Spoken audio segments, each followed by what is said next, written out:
Torej, dan žena, originalno dan delovnih žena, je mednarodni praznik žensk, ki ga v približno 100 državah praznujejo vsako leto 8. marca.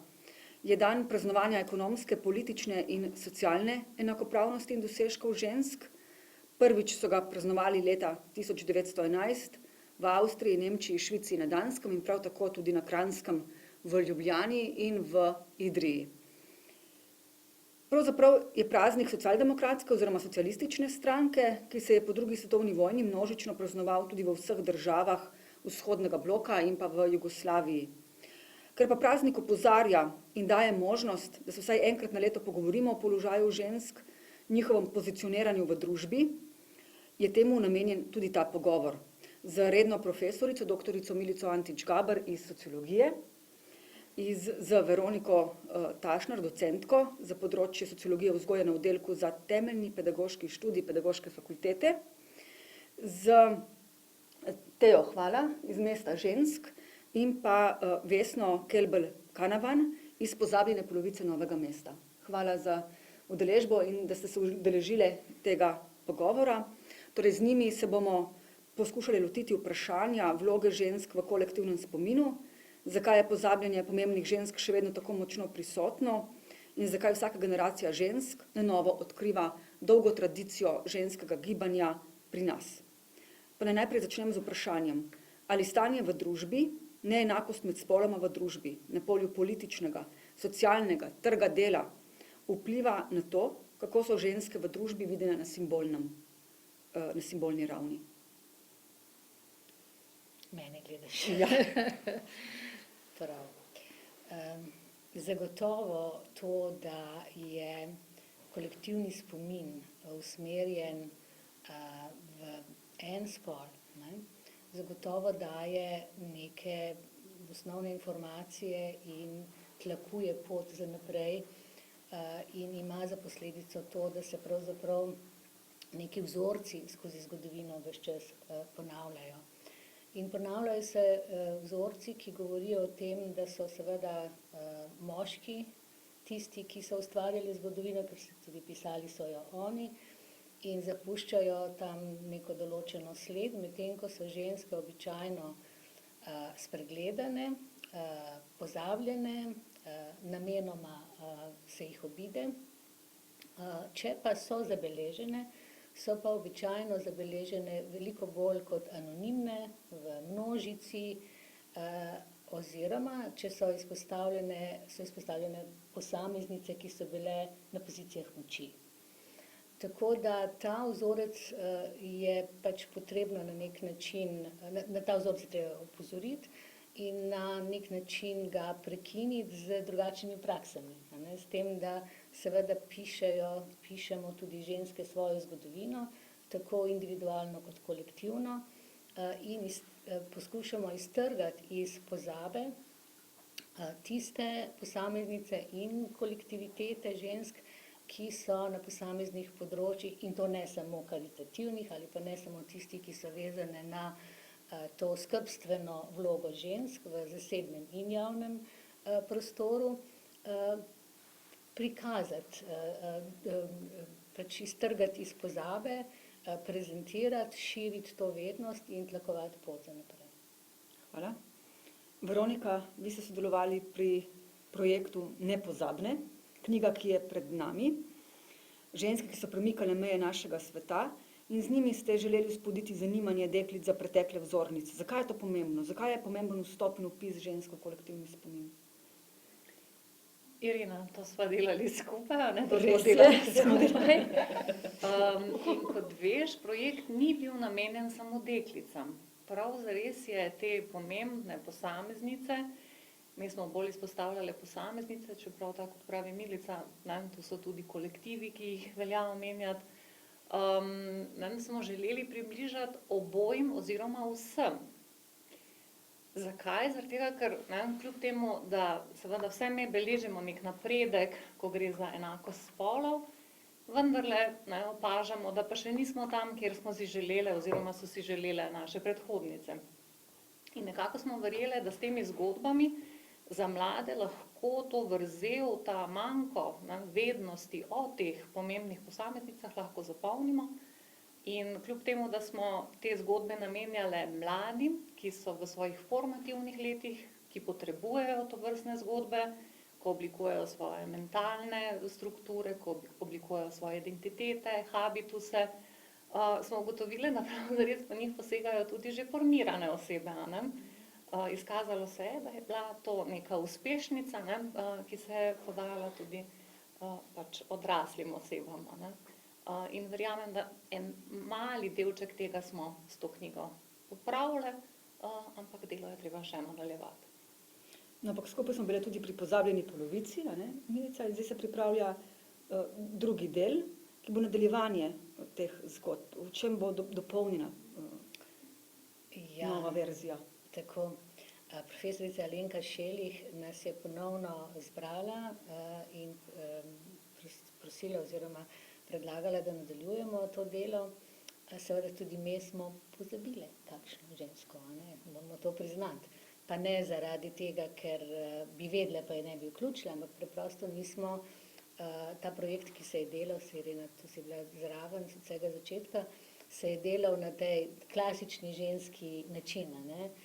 To smo vse delali v svojem prostem času, brez projekta zadaj, brez kakšne pomoči raziskovalne skupnosti in podobno. In seveda smo lahko naredili toliko, kolikor smo na ta način lahko naredili. In smo zbirali iz vseh mogočih virov in pričevanj zgodbe, ampak kakšne so nam ušle. In najprej hočemo to krivico popraviti, da vključimo vse tiste, ki bi morali biti v tej knjigi, pa niso. Seveda pa mislimo nadaljevati z zbiranjem teh zgodb in sicer za naslednjo generacijo žensk in na področjih, tudi na nekaterih področjih, ki do zdaj niso bila vključena, tako da je seveda nadaljevanje tega projekta na samem začetku. Prosili bomo oziroma smo že začeli z nekimi aktivnostmi, da bi dobili tudi kakšna raziskovalna sredstva, ker to bi nam omogočilo resno delo, ampak zaenkrat še ne vemo, kako bo s tem, tako da spet na prostovoljni bazi.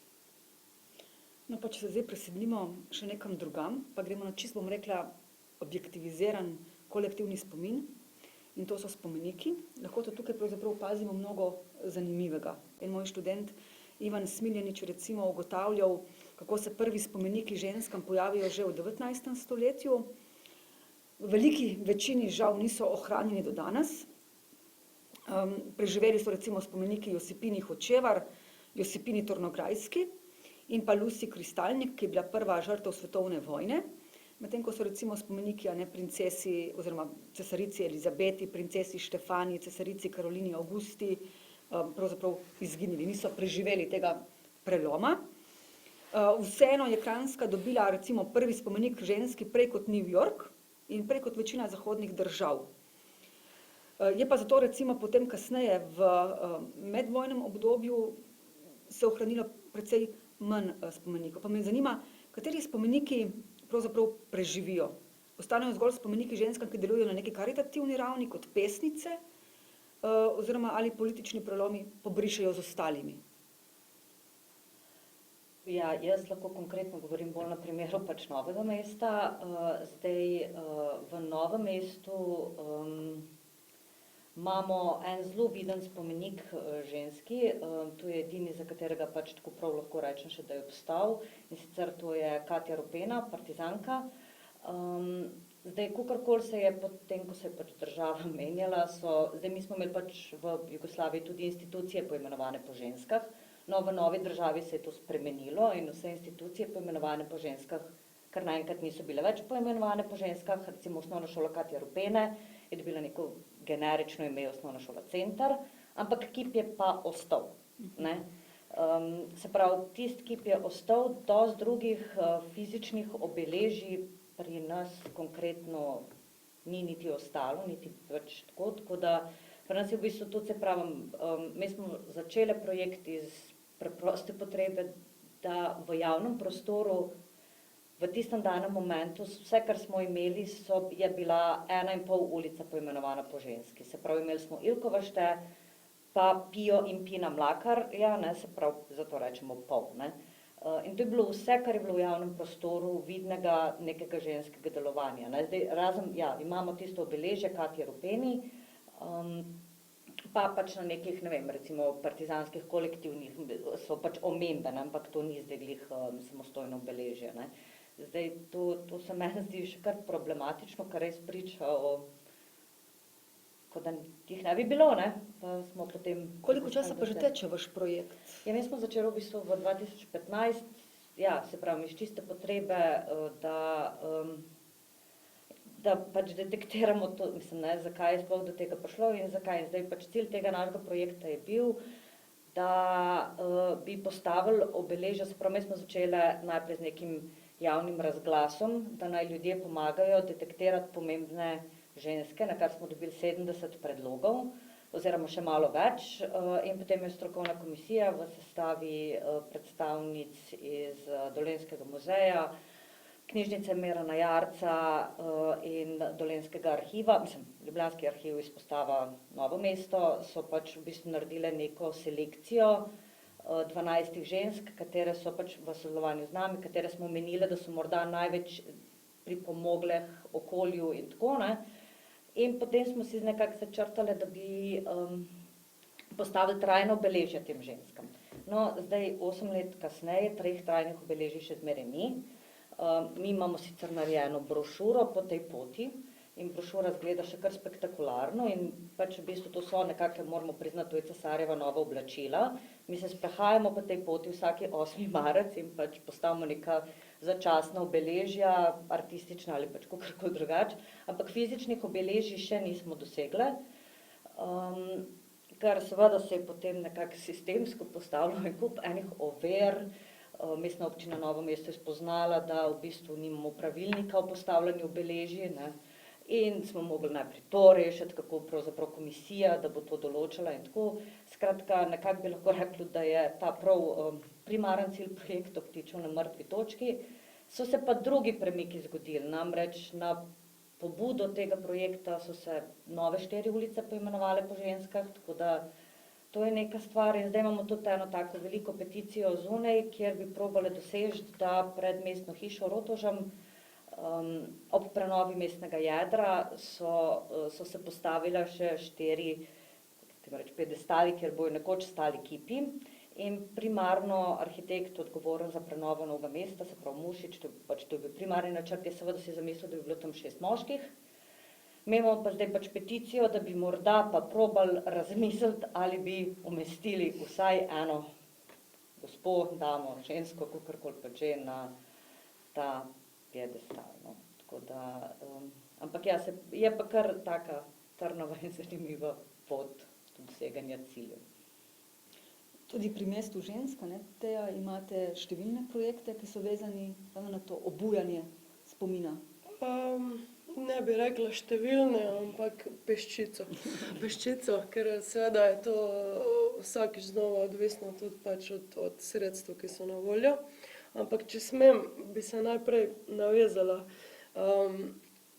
Ful mi je zanimivo, recimo, če dam, jaz sem iz Cerknega in tam je tudi v bistvu sploh vsi spomeniki ali pa neka javna obeležja so vezana na NOB praktično, skoraj vse.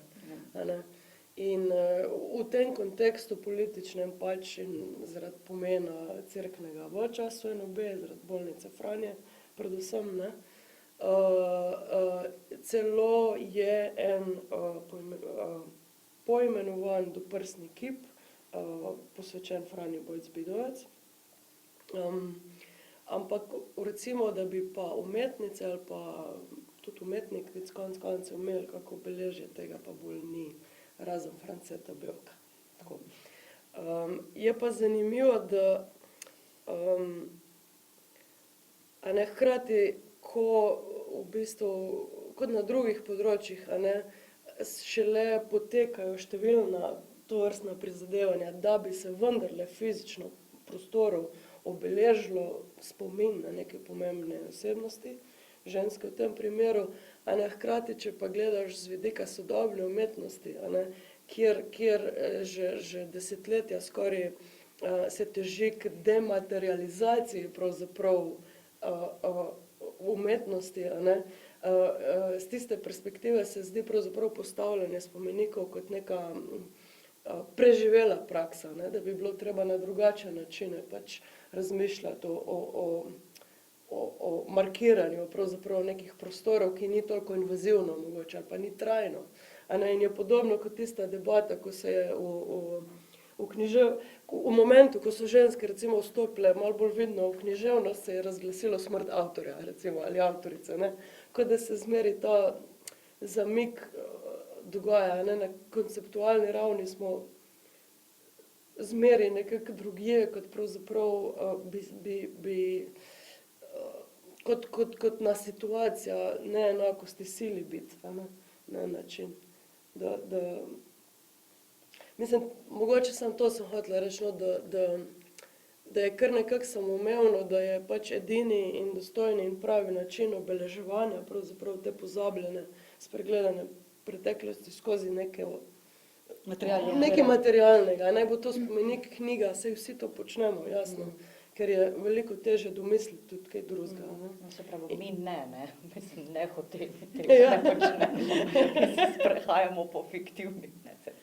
Ne, se recimo tudi pri tem projektu, a ne, o Mesta žensk, ki je na koncu iz njega nastala knjiga po svoji poti v žanru turističnega vodiča, plus izleti vezani na to knjigo in pa spletna različica. Tudi tukaj, a ne, želja je že bila v prostor, fizičen prostor vpeti določene ženske kolektive ali pa osebnosti, ki so bile v večji meri spregledane. In težava se je ravno tukaj pokazala, da zunaj Ljubljane, posebej zunaj Ljubljane, no, bom rekla, marsikatera od teh osebnosti ali pa kolektivov nimaš kam vpeti. Ni rojstne hiše, ni tematske razstave v lokalnem muzeju, ni ulice poimenovane po tej osebi, ni spomenika, a ne, in tako naprej. In smo bile pravzaprav prisiljene, ne, podobno kot ti praviš, poiskati druge rešitve, ne. In zdaj spet z vidika nekaj umetniškega je mogoče so to izvirne rešitve, ne, da se zgodbo recimo o pesnici in igralki Berti Bojetu, da jo upneš ob nek grafit, se pravi nekaj zelo minljivega v enem neuglednem podhodu v Mariboru, ne. Z tega vidika je to pač je izvirna rešitev, ampak je rešitev po sili razmer, a ne, ker vendar norma je pa še zmeraj fizično obeležje, najmanj izbrona v fizičnem prostoru. In tudi najbolj lažje merljivo, ne? Recimo imam tukaj podatke, ki jih je sicer dala študentka Ana Kure, in naj bi bilo v registru nepremične kulturne dediščine približno 233 fizičnih kipov, od tega 223 kipov predstavlja moške posameznike, 10 pa ženske, ne. To je kar velika diskrepanca, ne. No, jaz se seveda strinjam s temi novimi umetniškimi načini ohranjanja spomina, ne. Ampak se mi zdi, da bi bilo prav, da imamo oba načina obeleževanja, tako materialnega, kot tega, bi rekla, rečemo temu virtualnega, ne. Ker se mi zdi, da vendarle nekatere stvari lahko v tem virtualnem svetu zelo hitro izginejo, saj jaz se bojim, da je tako. Morda se motim in se mi zdi, da je nekaj takega, kot je knjiga, a ne, da bo vendarle preživela še nekaj rodov, a ne.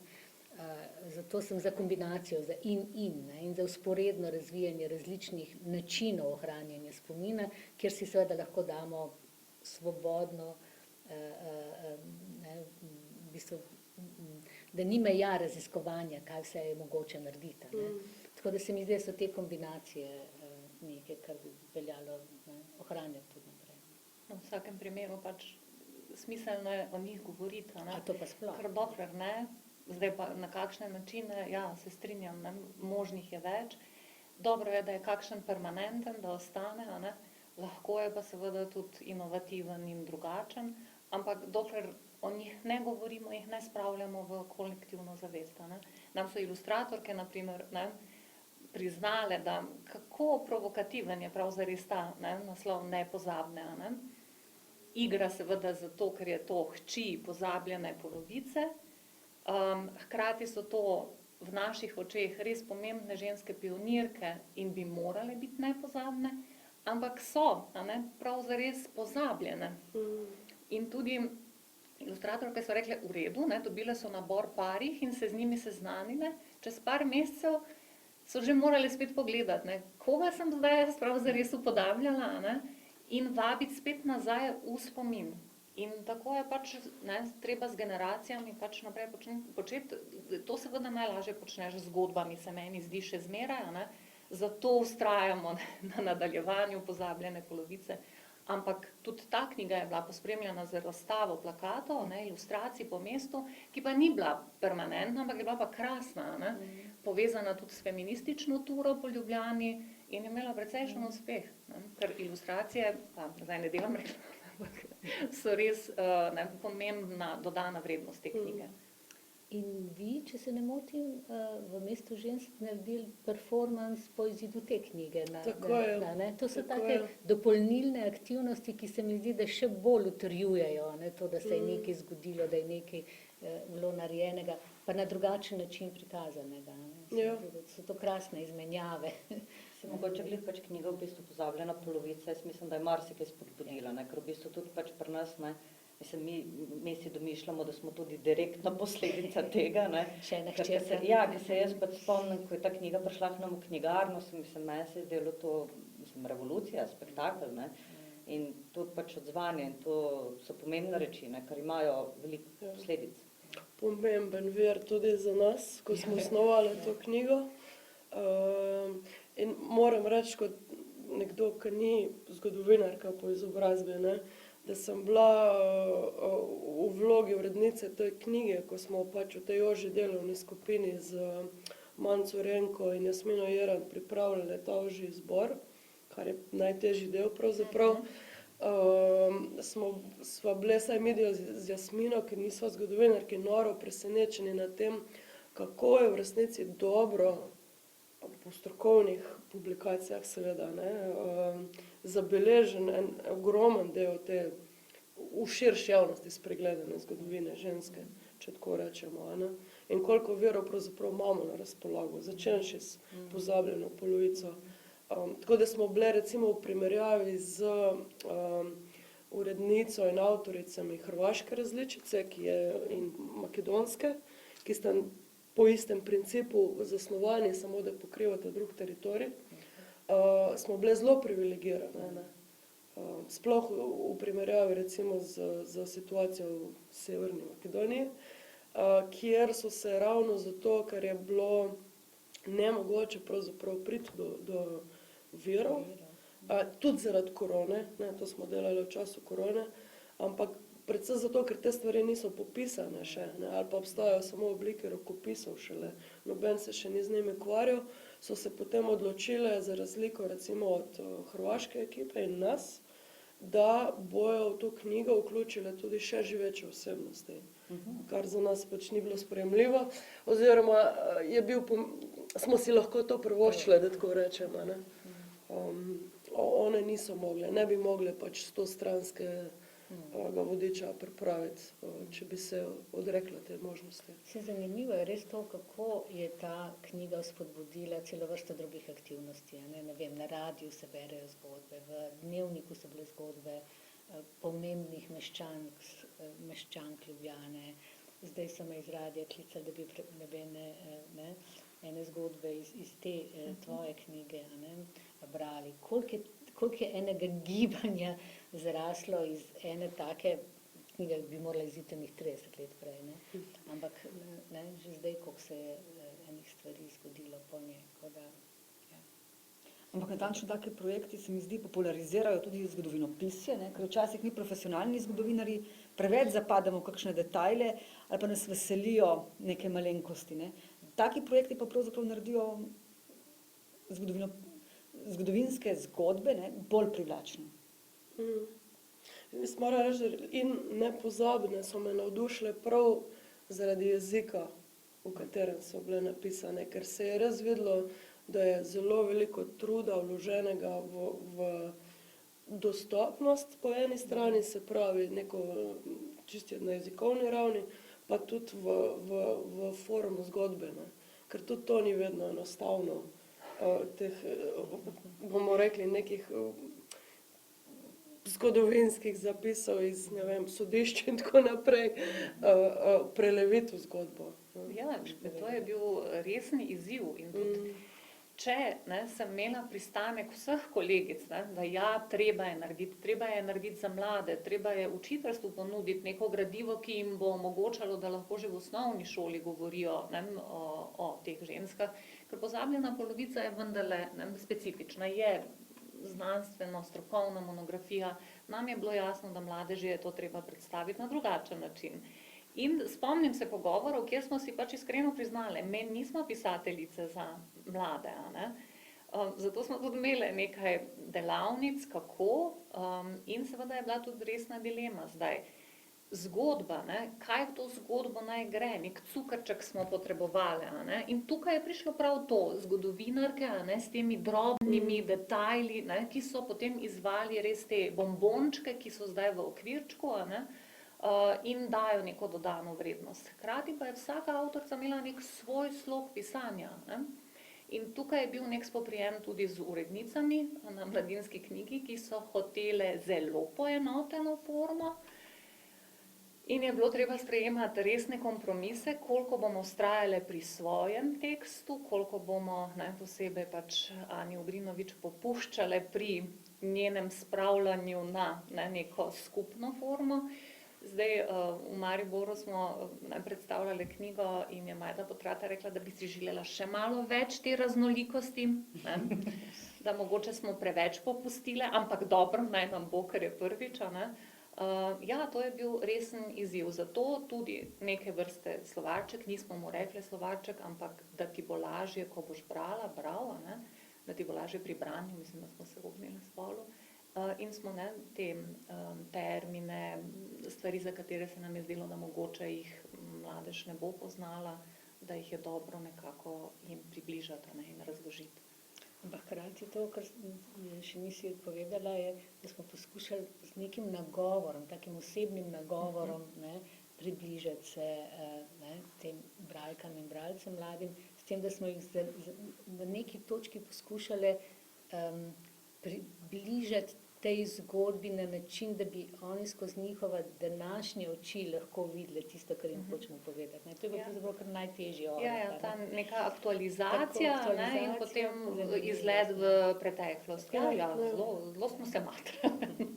Ampak seveda, tako kot so rekle predhodnice, brez pozabljene polovice bi bilo to bistveno težje. Smo kar nekaj črpali. Ja, precej. Prav zares smo dodali samo 10 novih zgodb. Je pa tudi tako, da urednice so želele znane ženske. Nekaj znanih žensk pa le mora biti, da bralec, bralka ne bo imel občutka, da pa nikogar ne pozna. Točno, to je z istega razloga smo me skušali v tej knjigi navigirati med zelo znanimi osebnostmi, kot je, Ivana Kobilca ali pa glavno Franja Bojc-Bidovec, in temi, ki so povsem neznane.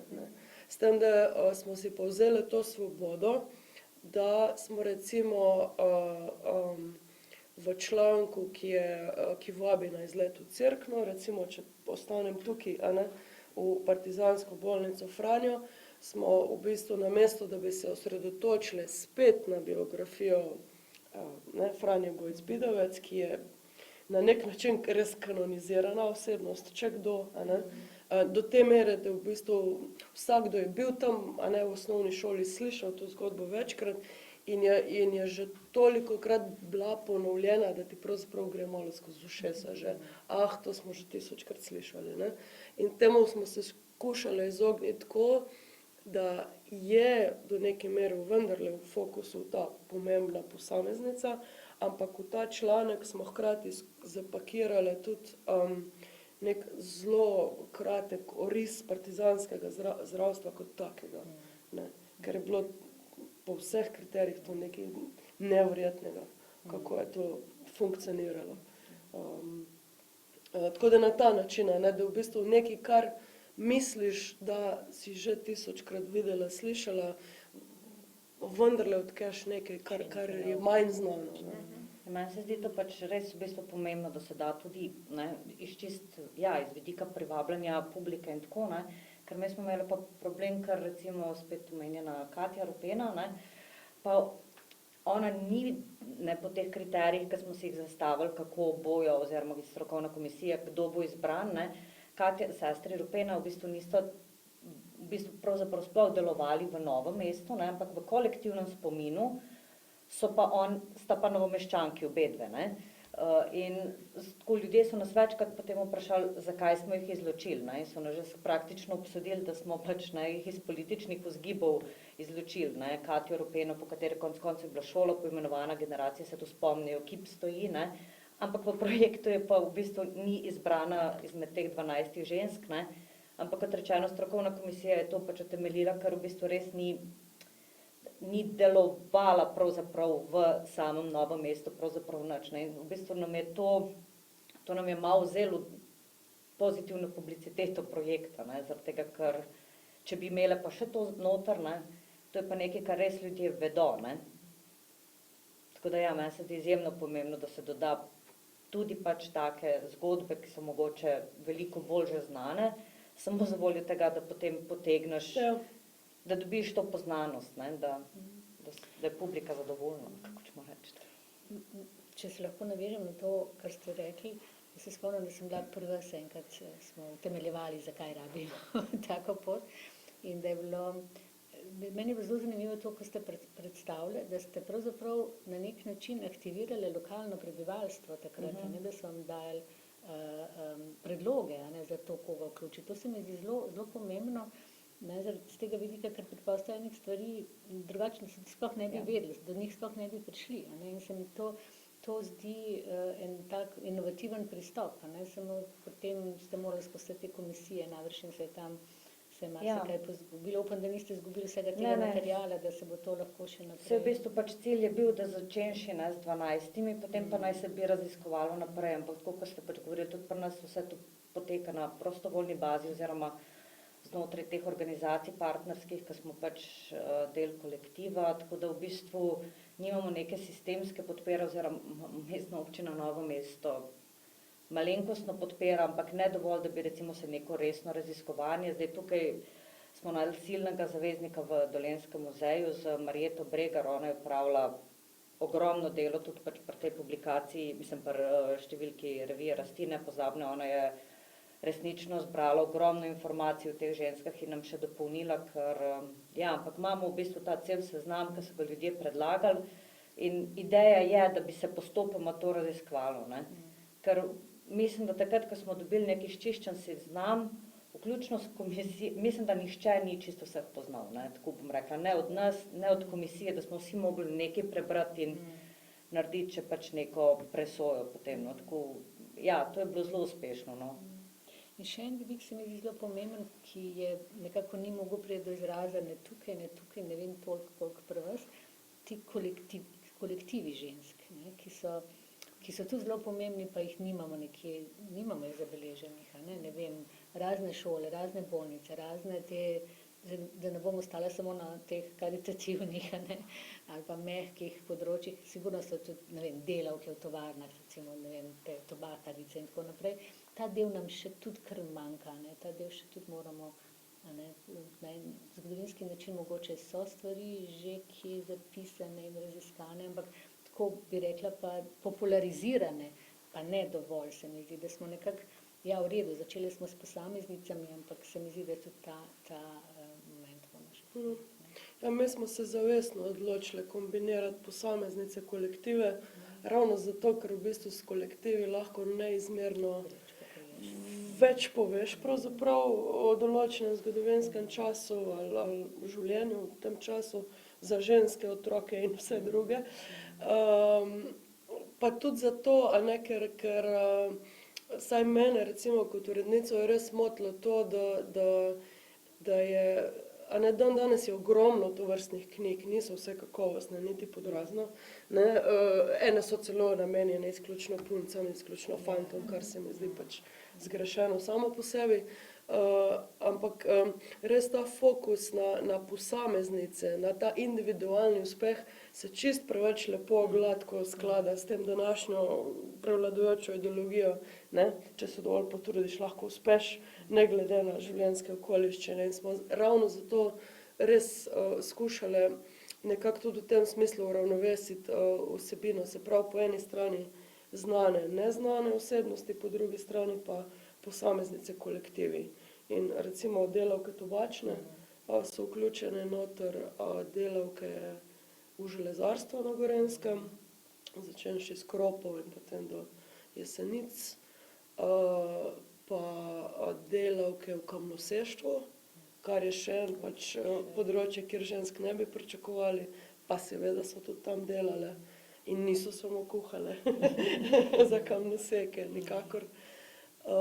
In tako naprej, no. Da se hkrati pač te atipični recimo, ne, poklici pokrijo in pa pomen pravzaprav ali znotraj delovnega področja ali pa znotraj pa političnega aktivizma, kako je to pomembno, da imaš neko zaledje.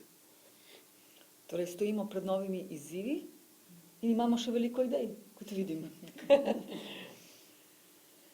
Se bodo diskontinuitete v spominu na žensko gibanje, na akterke končno pretrgale? Bo ženska genealogija končno ušla? Patrilinearni pozabi, kaj menite? Ja, jaz mislim, da ja, da vizijo sveta spreminjamo, a ne? Imamo idejo, kako bi svet moral funkcionirati in ne more biti izpostavljena samo ena polovica. Zdaj nas čaka, da to, ne, tako bi rekla Milica, spravimo v prakso, v podsisteme, v institucije, ne, začenši z vzgojno-izobraževalnimi, pa seveda z družinami. Jaz mislim, da smo na dobri poti, da ja, da bomo to spremenili. Jaz se strinjam. Začele smo, generacije bojo pa nadaljevale. Jaz bi samo dodala k temu, da vsaka taka publikacija ali pa tak pogovor je tudi priložnost ravno zato, da ne glede na to, a fizična obeležja obstajajo ali ne, da pripovedujemo te zgodbe. In to je tisto obeležje, se mi zdi, ki je najbolj pomembno, da se v bistvu prek teh zgodb tudi povežemo med sabo. To bo celo ostalo ohranjeno, ne? Na traku. Ja, jaz se strinjam, da mislim, da nazaj več ne gremo, ne? Tako da v bistvu vse je začrtano k temu, da se tudi kolektivna zavest v večjih in manjših krajih začne postopoma spreminjati in da se začnemo zavedati, da je tudi ženski spol, ne, tudi ta polovica ključno prispevala k naši, v bistvu, oblikovanju naše sedanjosti. No. Ja, vsem najlepša hvala za pogovor in se vidimo ob naslednji priliki, upam, da ne ob naslednjem 8. marcu. Ampak prej, ja. Vsak dan 8. marec. Hvala tebi za povabilo. Hvala. Ja, hvala.